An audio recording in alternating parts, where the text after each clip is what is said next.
Madagascar enregistre 2 nouveaux cas de décès liés au coronavirus. La réhabilitation de la route nationale numéro 9 débutera cette année. Dans l'actualité internationale, le retour des tensions entre les deux voisins coréens. La Corée du Nord a détruit ce mardi 16 juin le bureau de liaison avec le Sud.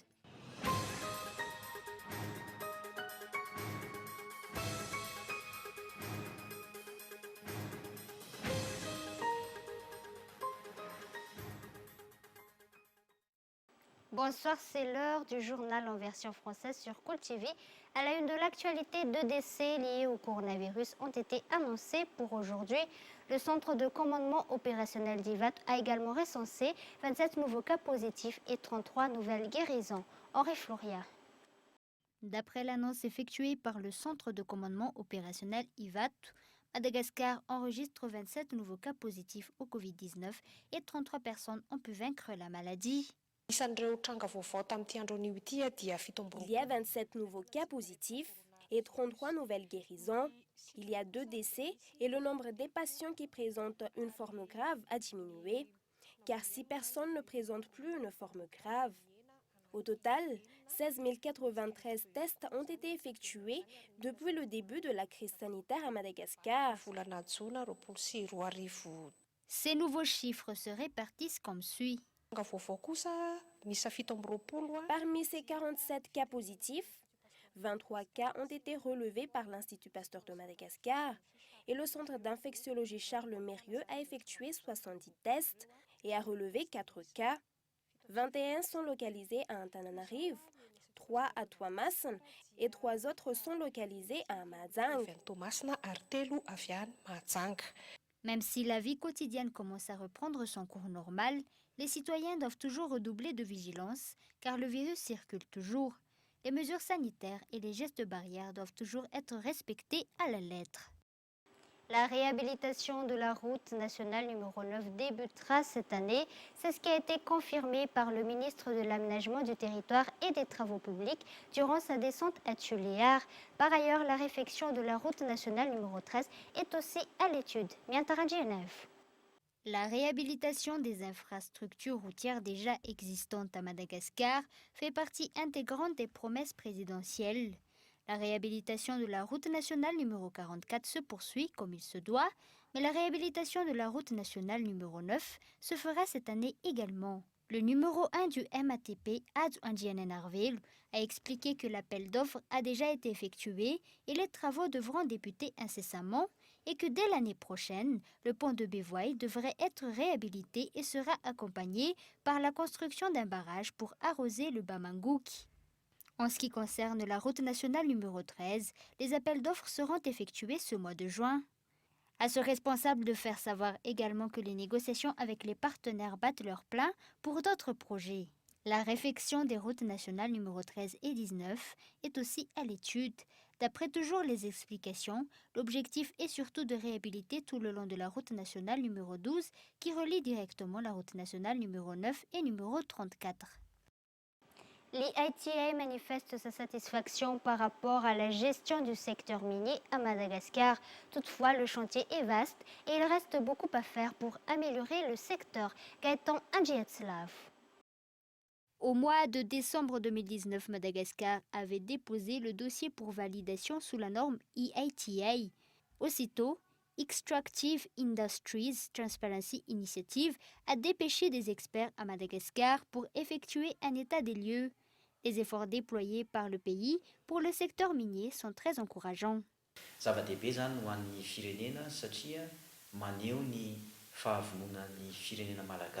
C'est très important pour Madagascar. Le pays affiche une grande volonté de miser sur la transparence, même sur le plan financier. Cela veut dire que Madagascar prône la bonne gestion et c'est justement ces paramètres qui sont exigés par les investisseurs. Notre objectif est de faire en sorte que Madagascar applique les normes IATI.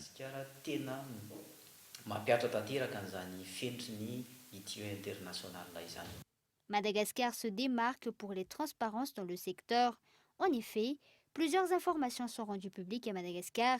Les efforts déployés sont reconnus par l'IITA.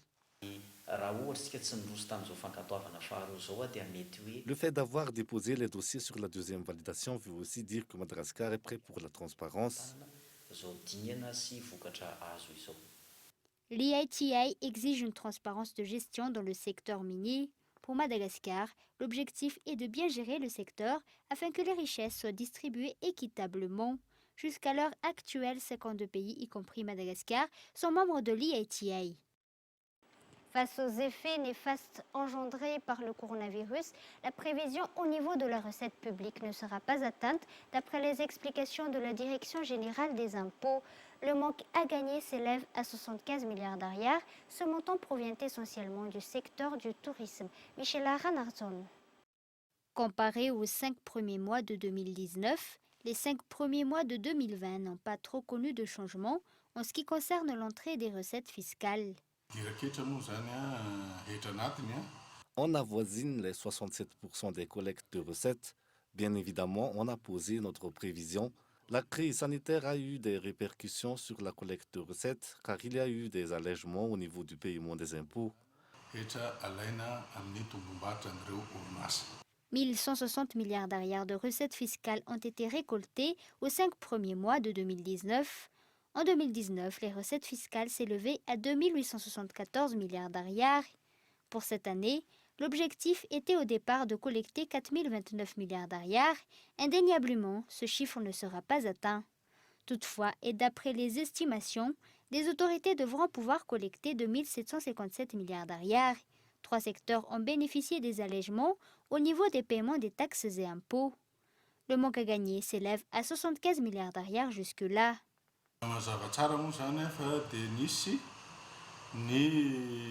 On a pris des dispositions pour les secteurs qui sont touchés directement comme le tourisme ou le secteur aérien, sans oublier les entreprises franches. Ils ne paieront pas les acomptes sur l'impôt sur le revenu.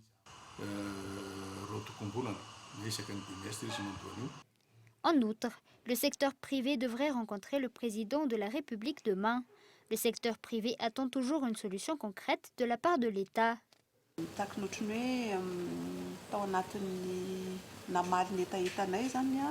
Le secteur privé le plus touché, la crise sociale est devenue une crise économique. On veut prêter de l'argent avec un taux d'intérêt moindre.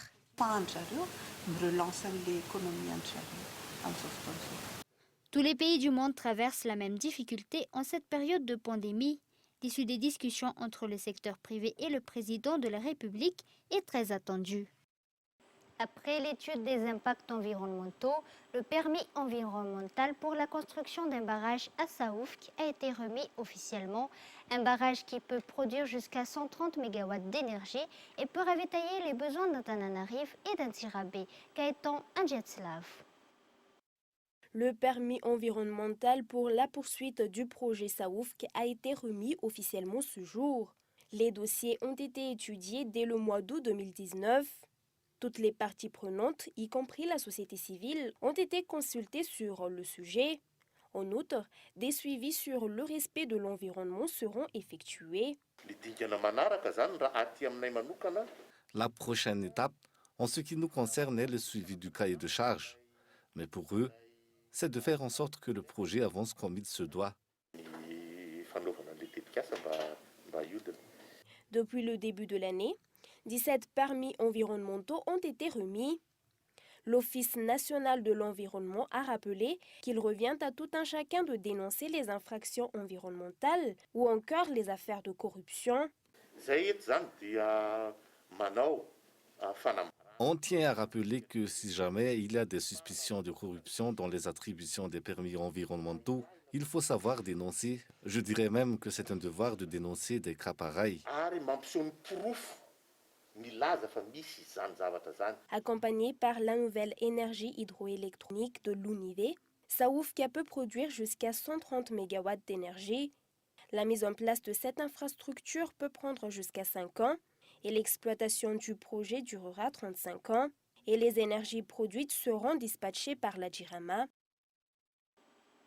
Le Team Europe, constitué de l'Union européenne et de ses États membres au niveau global, a collectivement pu rassembler plus de 33 milliards d'euros pour aider les pays partenaires dans la lutte contre le Covid-19. Les actions financées s'inscrivent dans le cadre de la réponse mondiale au coronavirus décidée par les dirigeants du G20 en mars 2020, qui consiste en 3 partenariats en faveur du dépistage, du traitement et de la prévention. Une réponse qui vise aussi à contribuer au développement, à la production et au développement d'un vaccin accessible à tous. Abraham Adjiamanan. Le Team Europe de l'Union européenne et de ses États membres sur place, l'Allemagne et la France, appuient l'État et la population malgache à faire face à la pandémie qui frappe durement le pays actuellement et à la crise économique qu'elle a provoquée, qui ne fait que commencer. Outre ces programmes de coopérations habituels, il a mobilisé ou est en train de réorienter, pour l'instant, des fonds à hauteur de près de 40 millions d'euros pour financer des activités spécifiques dans des secteurs tels que la santé, la protection sociale et la relance économique. L'Union européenne travaille activement pour arriver à l'approbation de 21 millions d'euros d'appui budgétaire. Sur ce total, l'Union européenne viserait le déboursement accéléré en 2020 de 10 millions d'euros en appui à la réponse de l'État à la crise.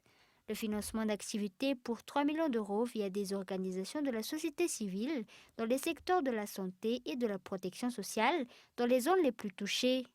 Un complément de 15 millions d'euros auprès de contingences catastrophes via l'AFD qui sera versé au Trésor malgache pour faire face aux conséquences du Covid-19 sur les finances publiques et contribuer au financement du plan multisectoriel de réponse au Covid-19 que le gouvernement prépare. La majeure partie du soutien de l'Allemagne pour la lutte contre le coronavirus est réalisée au niveau global à travers ses contributions aux organisations internationales dont bénéficie également Madagascar. Au-delà, un don strictement bilatéral d'environ 520 000 euros couvre des besoins prioritaires des structures de santé et des communes parmi les plus touchées en matériel médical. Ces actions sont notamment mises en œuvre en collaboration avec les Nations Unies, notamment l'OMS et le PAM, la Banque mondiale, le FMI et la Croix-Rouge. Cette réponse combine des interventions pour couvrir les besoins d'urgence et humanitaires à court terme, ainsi que les impacts sur le plus long terme sur les systèmes de santé, sans oublier les aspects socio-économiques. Passons maintenant aux actualités internationales. À peine 3 semaines après la mort de George Floyd, Atlanta est secouée par la mort vendredi soir d'un autre Afro-Américain, Rayshard Brooks, 27 ans, tué lui aussi par un policier blanc alors qu'il fuyait après un contrôle pour état d'ébriété sur la voie publique. Les images de sa mort ont déclenché 2 jours de manifestations dans la ville, poussant sa veuve à appeler au calme. France 24. Alors que la ville d'Atlanta s'embrase quelques jours après la mort de George Floyd, Keisha Lance Bottoms, maire de la ville depuis 2018, marque les esprits en délivrant un discours fort condamnant les émeutes. C'est le chaos. Une manifestation a un sens. Quand Martin Luther King a été assassiné, nous n'avons pas fait ça à notre ville. Nous valons mieux que ça. Nous valons mieux que ça en tant que ville. Nous valons mieux que ça en tant que pays. Depuis la mort de Rayshard Brooks, un Afro-Américain tué vendredi dernier par un policier de sa ville, elle est à nouveau en première ligne aujourd'hui et sa gestion de la situation est scrutée à la loupe. Dès lundi, elle a annoncé des réformes immédiates au sein de la police, notamment sur la formation des agents à l'usage de la force. Je sais qu'il est de ma responsabilité, en tant que maire de cette grande ville, de continuer à travailler pour traduire cette colère et cette tristesse en actes. Il est évident que nos agents de police doivent être des gardiens et pas des guerriers au sein de nos communautés. Juge intérimaire avant d'être conseillère municipale, Keisha Lance Bottoms, 50 ans, n'a pas d'expérience à l'échelle nationale. Mais cette fille d'un chanteur de soul se distingue par son charisme. Pendant la pandémie de coronavirus, elle tient tête au gouverneur républicain de Géorgie qui voulait déconfiner plus tôt. Un début de notoriété qui pousse certains à lui prédire un destin national en devenant colistière de Joe Biden. Le candidat démocrate à l'élection présidentielle a promis qu'il choisirait une femme pour se présenter et le choix de Keisha Lance Bottoms serait un signal fort dans ce contexte de manifestations antiracistes. Si la maire d'Atlanta est retenue et que Joe Biden est élu, elle deviendrait la première vice-présidente des États-Unis. Le régime nord-coréen a détruit le bureau de liaison avec le Sud, a affirmé Séoul à la suite d'une explosion entendue près de la frontière entre les deux pays et l'apparition de fumée. La destruction intervient après plusieurs semaines de tensions entre les deux voisins. France 24. Une longue colonne de fumée s'échappant du bureau de liaison de Kaesong. L'image passe en boucle sur la télévision sud-coréenne. Le bâtiment, hautement symbolique, n'est plus qu'un tas de décombres. 쓰레기들과 이를 묵인한 자들의 죄값을 깨끗이 받아내야 한다는 격노한 민심에 부응하여 북남 공동연락사무소가 비참하게 파괴됐습니다. Un ton et un geste belliqueux qui enterrent 2 années d'efforts diplomatiques entre les deux Corées et tous les espoirs de paix avec. Mais comment en est-on arrivé là? Depuis des semaines, Pyongyang ne cesse de provoquer son voisin du Sud. Raison officielle de sa colère, les tracts hostiles au régime de Kim Jong-un, accrochés à des ballons et envoyés par des activistes sud-coréens de l'autre côté de la frontière. Une semaine plus tôt, ce sont les canaux de communication avec le Sud qui ont été coupés. Ce week-end, Kim Yo-jong, la puissante sœur du leader nord-coréen, avait menacé de faire sauter le bureau de liaison de Kaesong en représailles. Inauguré en 2018, le bâtiment était le symbole de l'amélioration des relations entre les deux Corées. Sa destruction est un revers majeur pour Séoul. 남북 관계의 발전과 한반도 평화 정착을 바라는 모든 이들의 기대를 저버린 행위임. Si la Corée du Nord concentre pour l'instant ses coups sur son voisin, son geste sonne également le glas des efforts diplomatiques avec Washington, au moment où les négociations sur le nucléaire sont à l'arrêt. Avant de se dire au revoir, revoyons ensemble les points importants de cette édition. Le bilan des décès liés au coronavirus s'est alourdi à Madagascar. 2 personnes ont succombé à la maladie à Antananarivo. La réhabilitation de la route nationale numéro 9 débutera cette année.